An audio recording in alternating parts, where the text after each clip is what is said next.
chance to be rude. Hey kid, don't ever let them get inside your head. They'll tell you what to do in life instead of everything you know that you could get. Don't let them guide your life towards regret. I'll fight for what I love with every breath. My past is filled with things I won't forget. I use them. Hey guys, it's Gundidi, and I got something cool for you this week. I have a gun that specializes in budget carry, or budget pistols in general. Everyone knows this company. It's a very popular company. It is the Canik series of pistols. And everyone knows that Canik makes really good budget carry guns. This pistol in general came out in 2019. It was a big hit when it first came out, so much that it won Handgun of the Year from ISPCA, I believe it is. Something like that. But it won Handgun of the Year. Pistol I'm talking about today is the Canik TP9 Combat Elite. This is a cool offering from Canik. Granted, it is a few generations behind now because Canik has a lot of new offerings. But I finally got my hands on one for myself, not just a company gun. And this one is mine, so I get to shoot it and give you guys my review. Now, me personally, I am a huge fan of Glock 19. That is my go-to gun. This gun was designed to go after those custom Glock 19s. It is about the same size as a Glock 19, around the same barrel length, the same grip length, and without the mag plate, the same magazine capacity. What's really cool about this one is this is a team up from Canik and Salient Arms. Now, I don't believe Salient Arms is still in existence. If I could speak today, that'd be great. But I don't believe Salient Arms is still in existence because the new versions of this pistol don't have Salient Arms barrels on them. They have Canik's versions of barrels. But this is one of the older models, one of the first 2019 models. Actually, I think this was 2020 because it's all black. But this one was teamed up with Salient Arms. What's really cool is you get a Salient Arms barrel that is, let's get that mag out of there. That is got a little bit of fluting on there, and it's threaded, and it's got that, I guess it's a titanium nitride finish on there. I'm not 100% sure what they call this one. Maybe it's a tin finish. I'm not sure. Which tin is titanium nitride. So, whatever. It's got that threaded barrel. It's got front and rear cocking serrations, which at the time wasn't a big thing on Canik. Now it's on all of their pistols. It's got an optics cut, yet again, at the time, only like the SFX had the optics plate.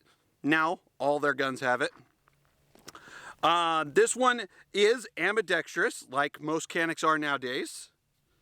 You get mag releases. Now, this is a used pistol, so this person had already set it up with the extended mag release. This one's got the medium extended mag release, but the standard one is just like a standard Canik one. Now, it's got a flat face trigger, and Salient Arms also created this bolt-on magwell for it, which you can order from Canik's website for any of your guns. But this is a pretty cool pistol, and it's like I said, it's going after those custom Glocks at a really reasonable price. When they first introduced, I believe they were right around $700. I think nowadays you can get them for right around $600, which for a custom Glock with all these features, you're probably looking at closer to $1,200 or $1,300. But let's go over some of the features from nose to rear, and then we're going to shoot it and see how she does. So starting at the nose, of course, you got that threaded barrel, which you could put, it's 1/2 x 28, so it means you could put all your suppressors, compensators, all that fun stuff on it. This one comes with a fiber optic sight straight from the factory, and a blacked out rear sight. Now these are stamped with Salient Arms logos on them, so these are a Salient Arms edition. Of course, you got front and rear cocking serrations, so you guys who like to rack from the front, it's grippy enough for that. Now, moving down, you got a 3-slot Picatinny rail. You got more of a, I'm going to call it a squared off trigger guard, but it is rounded. it's Canik's thing, but you get a huge magwell, or sorry, keep saying magwell. Got a huge trigger well right there. So you guys with gloved hands can easily get your finger in there. Like I said, it is ambidextrous, so you have ambidextrous slide releases. You do have a textured memory pad right there for your support hand, which is kind of nice. Optics ready. Now this is a optics cut for multiple different plate systems, which come in the box. Granted, I got mine secondhand, so the RMR plate is not there, which is kind of a bummer because that's what I run. But I do have a Vortex Venom that I might throw on this guy. We'll see. Going down, of course, we got that beautiful flat face trigger. Let's go ahead and see that flat face trigger up close. Of course, you take down the dingus. There's a little take up to get to the wall. Creep, and there's an actual firm wall, and then it breaks. Let's go ahead and see that reset. Right there. And you're right back at that main wall that breaks. It's such a nice little trigger on this guy if you're trying to run fast, because you can reset that trigger real quick and move on to the next shot. It's great little option. Then you got standard Canik grip texture and or back straps, which come in the box just like Canik always does. And then you got that Salient Arms magwell. This one also does come with 2 magazines. They are a standard 15 round magazine with just a standard plate, and a 3 round extension plate from Canik on this guy, which puts you up to 18 rounds, which is a nice option for you. And then, of course, like all Caniks, it does come with a holster and all the accessories. We'll go over that in a bit, what it comes with in the box. But you guys came here to see me shoot, not see me talk. So let's go ahead and put some rounds on target and see how she does. All right, guys, before I get these rounds on target, why don't you go ahead and hit a like on this video if you like it. Comment in the comment section if you've owned one of the Salient versions of this guy, or if you got one of the more modern versions of the Combat Elite, and let me know what you think. And if you have both, let me know if there's any differences in reliability or, you know, barrel wear, because the finish differences. But I want to know. Let's go ahead and put some rounds on target, see how she does, and then I'm going to compare it to another gun that is very comparable. First round, loaded just fine, of course. Let's go ahead and put a couple of rounds on target, and then I'll give you my first shot's opinion.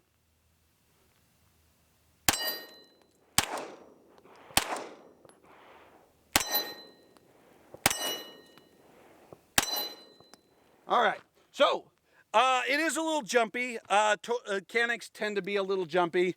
It is just the way they're designed, in my opinion. Granted, you may shoot Caniks all day long and think they're a great gun. I do think they're a great gun, but I do think they're a little aggressive on their recoil compared to a Glock. Now, me personally, I'm probably going to ditch this extended mag catch, because that is digging right into my support hand every time I shoot. My hand goes right across it. I'm afraid I'm going to actually smack it while shooting. So I'm probably going to ditch that extended mag catch and bump it back down to the original mag catch. But I will say that this is a pretty nice little shooting gun. Let's go ahead and try to pop off some rounds pretty quick and see how she does with that nice trigger.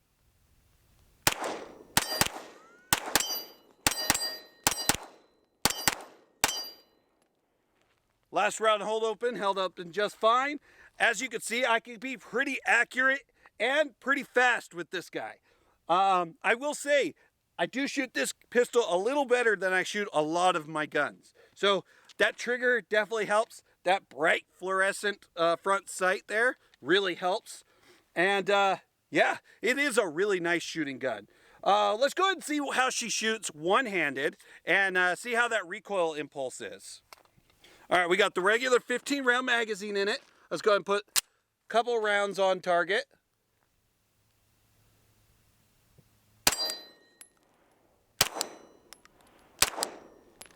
All right, I'm not sure how that's picking up, but let's see. I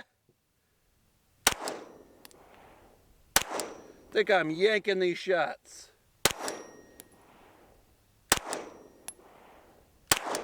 All right, yeah. I think I'm yanking these shots. But like I said, it's like a typical Canik. It's a little bit more aggressive on the recoil than, say, a Glock. But it's still very manageable and still a really nice gun.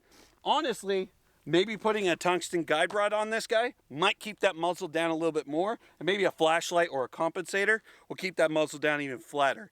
But that's something down the road that we might do to this guy. We'll see.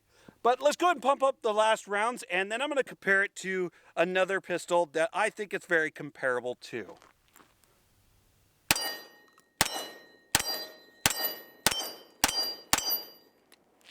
Last round hold open just fine, and just like most Caniks, it's running flawlessly. There's not any complaints that I'm having with the with its reliability so far. Granted, I'm only now, what, 30 rounds in? 33 rounds in. So we'll see down the road. If I do have issues, I will definitely repost any issues that I have. But so far, it's running pretty flawlessly. It's to be expected with Canik, especially by the time this gun came out. They pretty much perfected this design, so it's not a big issue with that. All right, guys, I'm back. I got a full mag for the Canik here, and like I said, this is a very nice pistol, and it is designed to go after custom Glock 19s, which can run $12, $13, up to $2,500 sometimes, depending on which company you go with. I think Salient back in the day used to sell custom Glocks for right around like $1,500 to $1,800. So the company that teamed up with them even specialized in that. The barrels alone were like $350. So as it sits, this is already a big upgrade. But how does it compare to an actual Glock 19? Of course, you guys knew I was going to go that route. Now, these are both running threaded barrels, and when I line up the barrels together to the chambers, you can see that the Canik is just slightly longer, not much. When you go sight to sight, the Canik is, yet again, just slightly longer. And when you go backstrap to backstrap, the Canik is still just slightly longer. Yeah, it's designed to go after the Glock 19, but it's not the exact same size as the Glock 19. Now, this is my Glock 19 Gen 5. If you guys have been a avid watcher of this channel, you'll know that my 19 Gen 5 has custom grip texture on there and night sights. That's pretty much the only thing that's different between this and the 19 Gen 5. That, and I have a ZevTech threaded barrel on there now. I just put this guy on here. I bought it from a buddy of mine. So I have not even shot it with this barrel in there. So we'll see if it's even reliable. It shouldn't be a problem. But we are definitely going to compare these two. But to make it fair, let's go ahead and put the 15 rounders in both of these guys. All right, so we're back. We got the Canik loaded up with 15 rounds of full metal jacket. We're gonna pop off a couple rounds with the Canik, and then we're gonna switch it over to the Glock and see if there's any difference in muzzle rise or performance in any way. Of course, there are a little bit of upgrades to the Canik compared to the Glock because my Glock is just a standard Gen 5. All right, we are fully seated and ready to pop off a couple rounds. Let's get the first couple rounds out there.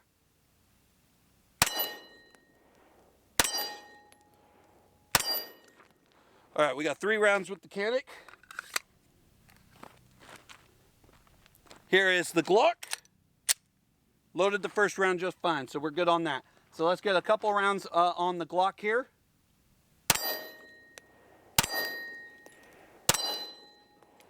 Like I said, for me, the Glock feels like less recoil. We'll have to watch the camera footage and see which one has less muzzle rise. But I'm so used to shooting Glocks that I guess I'm used to that recoil impulse. It might be exactly the same. We'll have to check that camera footage.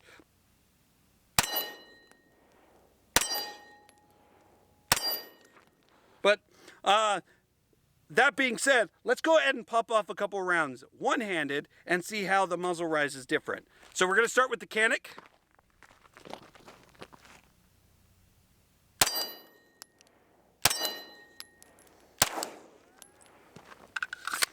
And now we're going to do the Glock.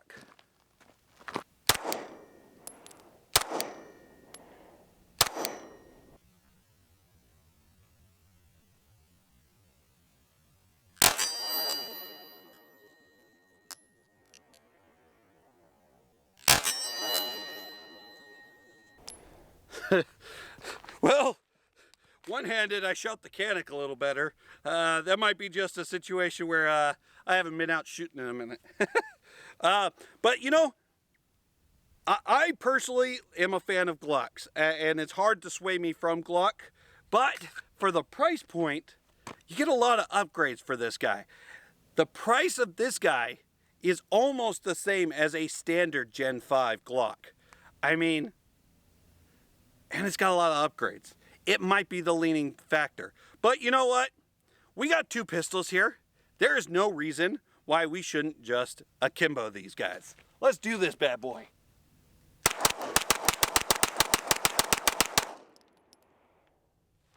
God, that is so much fun. If you ever get a chance to akimbo pistols and you haven't done it, are you really an avid shooter? It's so much fun to do it. In comparison, I think, me personally, I like shooting the Glock a little bit better. But after I get maybe a couple thousand rounds to do this, who knows? Canik might be my swaying option. But let's go ahead and pop off a few more rounds, and then I'll give you my final first thoughts on this guy. Go, go, go, go, go, go, go, go, go, go, go, go. Hustle hard, hustle every single day. I'll be making moves till I'm buried in my grave. Alright guys, my final first thoughts on the Combat Elite from Canik is it is a great bang for your buck when it comes to a custom carry piece. Because if you did put all these parts on a Glock, you'd be looking at quite a few $1,000, probably $1,600 or more if you put all these parts on your Glock. So definitely a big upgrade for what it is. Now, it is 2024 at the time of recording this, and so this pistol is about 5 years old as it is. Is there better offerings from Canik for around the same price range? Depending on what you're looking for. If you're looking for a competition pistol, yes, there's like the TTI Combat or the Meta series of SFX. Those are great options. If you're looking for a carry piece, I really don't think so. Because even their new MC9 series is small, very easy to conceal carry, but it has reliability issues. This guy has been running flawless, and all the reviews I see online still runs flawless. So definitely a big upgrade, and definitely something you guys should check out. If you ever get a chance, check out the Canik TP9 Combat Elite. Look at that bad boy. Isn't she sexy? I got a God complex. Haters love to hate, but I never feel pressed. Got a lot on my plate, but I never get stressed. I'll take all the pressure like I'm acing this test. And like a damn Freemason, I'll run this nation. They call me a